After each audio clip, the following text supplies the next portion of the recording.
we're going to talk about planning. Um, you know, uh, there's short-term plans, mid-term plans, long-term plans. So short-term plans would be like what are you going to do in the next few months to a year. Mid plans are like what are you going to do in the next 5 years, and then long-term plans what are you going to do in the next 10 years. So a lot of times owner operators focus on short-term plans because it's hard to really put into action things long term. So many things can change. Um, the industry and the business model is very dynamic. There's a lot of changes that can occur in a short period of time. So for the most part, owner operators focus on near term, short term planning.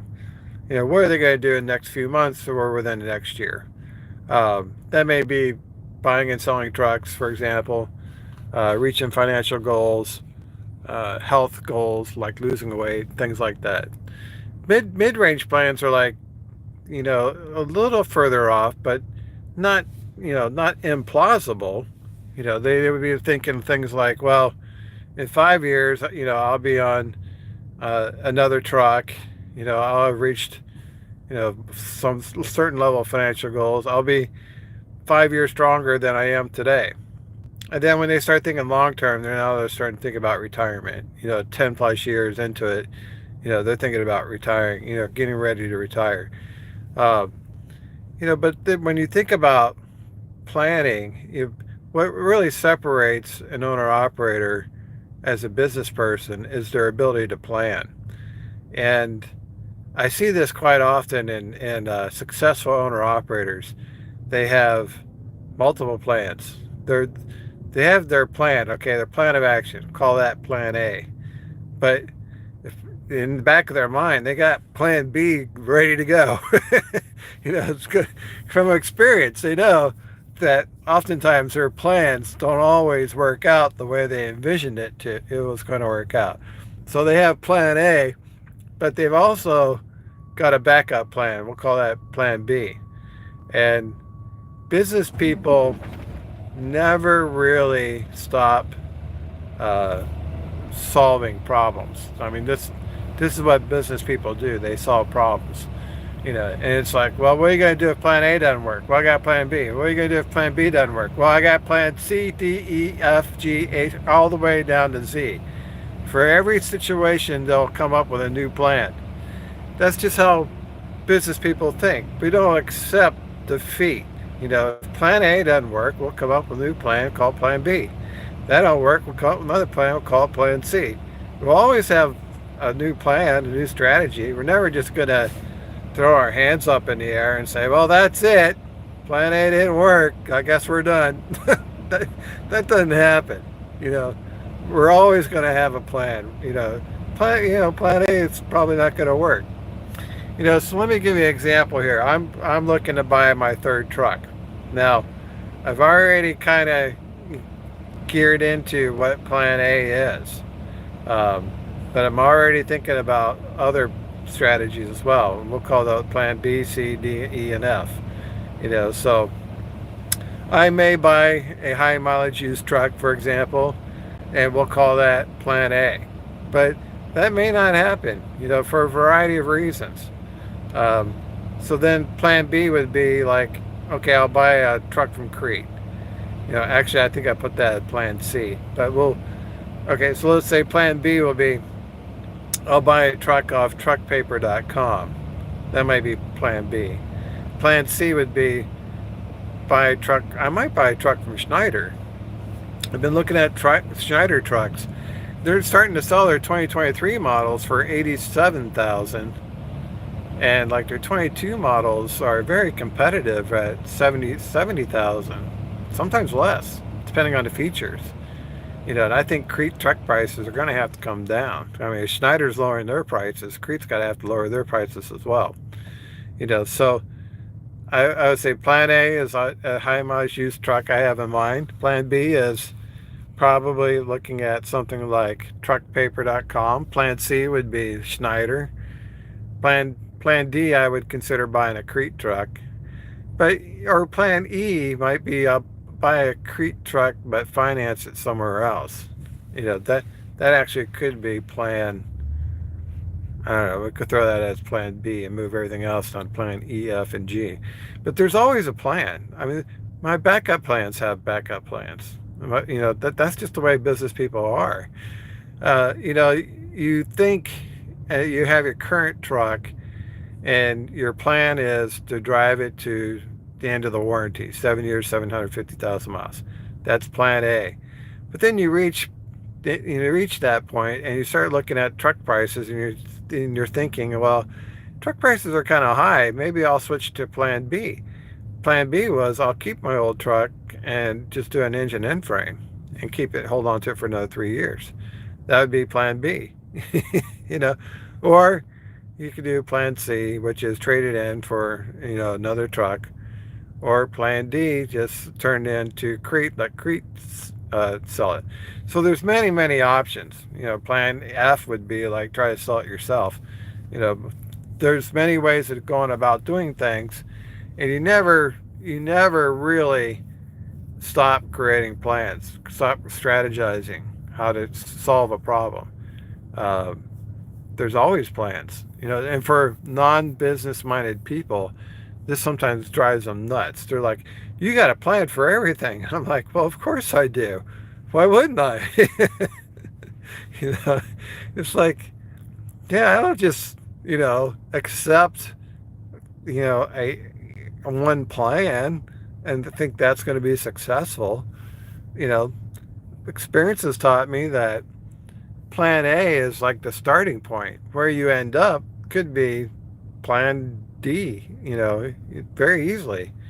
You thought you were going to get plan A done, but you went through your other options and you landed on plan D. That's where you landed. In the end, that's where you landed. But for non-business minded people, they just think, well, you got one plan, it didn't work, so you failed, you're done. No, you're not. I didn't fail. What are you talking about failing? Failing is just part of success. Failing is part of the process. You may fail in your pursuit of a truck that you want. Okay, that's fine. That doesn't stop you. You got plan B. And if plan B doesn't work, you got plan C. If that plan C doesn't work, you got plan D. You never stop. You just keep going. It's like when the truck breaks down, you're going to have to troubleshoot the truck. You're going to have to figure out what's wrong with the truck and get it fixed, get back on the road. You can't just say, oh, I got a fault code. Received a new message. Because I got a fault code, it's time to throw away the truck. No. You get it fixed. You troubleshoot it and you fix it. You don't go buy another truck just because you got a fault code. Same thing when your plans go awry. You don't just throw away your plans. You go to plan B or plan C. You keep troubleshooting until you find the right plan that works. You never really stop troubleshooting the plan, tweaking it, adjusting it, modifying it, revising it, until you land on the solution. And then you look at it and you're like, wow, never thought it would take me 5 attempts to get this done, but here we are, plan A, it went right out the window. Here we are, plan E or F, Things change. You could sleep on your plan one night. You're like, oh yeah, I got a great plan. Then you sleep on it, and next morning you come up with a new plan. That happens all the time. So, uh, you know, until you've reached a solution, the planning never stops. And one of the reasons why people reach a decision is that they went through the thought processes and they explored all their options, and timing is a little bit on it.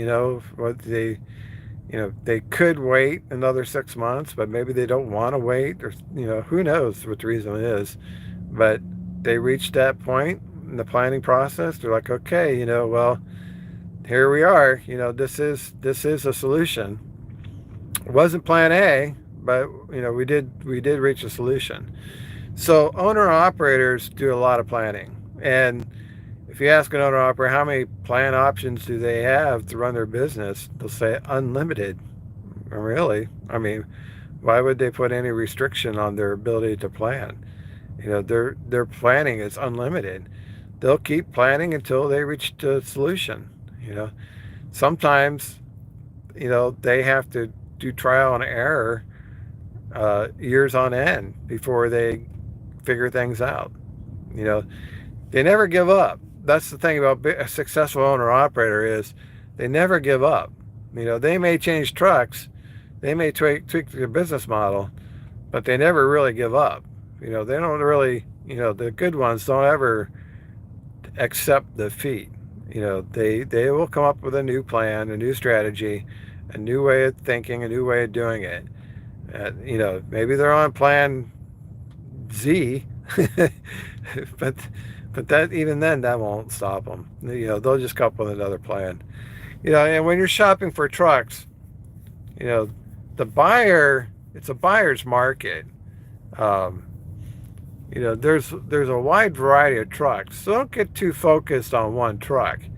You know, uh, you could have a truck in mind, and then another buyer comes in and is willing to outbid you, and you know you'll have to have Plan B. You'll have to have other trucks that you're interested in, because Plan A, the first truck you're interested in, is either not available, or someone else purchased it, or the seller is not ready to sell, or the seller changed their mind, decided not to sell. You never know. So Plan A is, in theory, you know that doesn't mean you're going to go with Plan A. I mean, if everything went smoothly, Plan A would work. But oftentimes, Plan A is the first casualty. Plan A went right out the window. Yeah, now you're on Plan B. Plan B may not be any good either. And it's like, well, okay, Plan C. So you just have to feel your way through it. But um, this is what business people do. Business people don't think in terms of what's impossible. They think of terms of what is possible. And when they look at their possibilities, their options are unlimited. So when you're looking to buy a truck, you got to look for possibilities. It's possible. Plan A is possible, but so is Plan B, C, D, E, and F. And then you start shopping around, creating more options for yourself. Put yourself in a position that you're going to get the best bargain. Maybe the best bargain is a higher priced truck with a warranty. It may cost more, but the most bang for the buck may be the higher priced truck. Don't always evaluate the value based on the truck price. A high mileage, low price truck could cost you more in the end than if you bought a low mileage, high price truck, because of the cost of repairs. So buyers need to create options. When I think about buying a truck, I want to identify probably 3 to 5 trucks I would be interested in buying in. It's like this would create 5 different options or 5 different plans. I have one in particular that would be Plan A, but that's not the only one. I would be comfortable with Plan B, C, D, E, or F. So I would create options. The more options you have, the more ability you have to turn down a bad deal, and go with Plan B. If you had your heart set on Plan A, but then the price, went up for whatever reason, say you were hoping to get a truck for a certain price and the price went up, so you're like, well, for that kind of money, I'll go to Plan B, and then you explore your possibility of doing a Plan B. If Plan B don't work, you go to Plan C, and so on, and so on, and so on. You never stop until you land on the solution.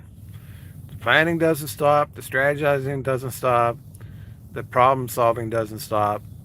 until you reach the solution. All right, guys, that's all I got for you. Thanks for watching. We'll see you on the internet.